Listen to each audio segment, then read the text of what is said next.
that's finding out from a friend that I'm pregnant.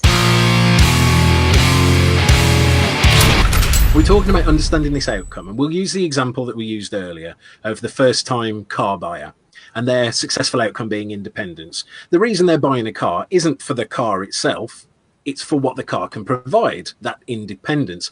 But of course, I'm the company that sells the car. I'm not the only player in the game there. I'm not the only person that can deliver independence. If it were just me, just the car company by myself, I couldn't deliver that successful outcome. As you said, there's the people that deliver the insurance. There's, the furry dice that they put in the car. There's the gas that they go and get. There's lots of things in there, in the customer's experience, not just the part that the company plays. There's lots of things happening that are outside of our company's control.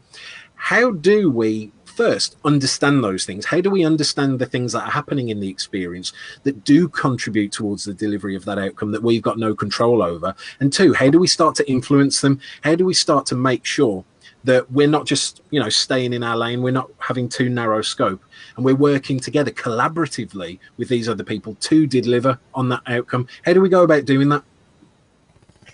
Yeah, so I think for the last 10 years, I've been developing a training program to train experienced designers. And one of my biggest, early lessons were around the fact that if I'm a business or a process analyst in an organization, I'm going to stick to pretty much my process and what I know. And sometimes just giving people a wider scope. We run these journey jam sessions monthly. We get a group of people together and we map just a random journey, whether it's hospitality or whether it's travel. And I think for my advice for people inside organizations is don't just stick to your own journeys. Let your people, as part of our design course, we now invite people to go to a non-profit organization and solve a problem in their customer journey, and design innovation into that. We even award a prize of money where they can go and implement this journey for that non-profit. Because I think the wider you design, the smarter you get about design, and the less you stick to just your own processes. I think very much in those problem spaces around what we deal with, that's where innovation lies.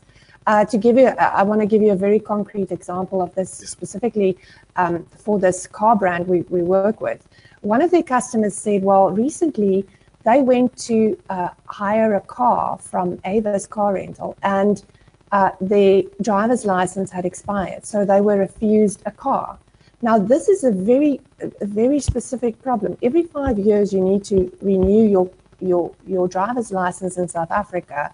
And very often nobody tells you. So unless you look at that very small print on the card, you're not going to realize that your license needs renewal before it's a moment of misery.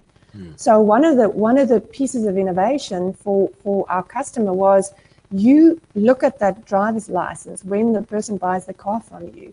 You know every piece of data that's on that driver's license. How about getting out of your comfortable process and sending this customer a WhatsApp or an SMS to say, hey, in a month from now, your driver's license will be expiring. Do you need help with that? So very much, I had a situation a few years back where my credit card was about to expire.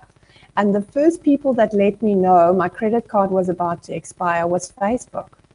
Because I had listed my credit card on Facebook. Now that's finding out from a friend that I'm pregnant. That's kind of how far removed this is. Where I was very annoyed with my bank. I said, why do I have to hear this from Facebook that my card will be expiring a month from now?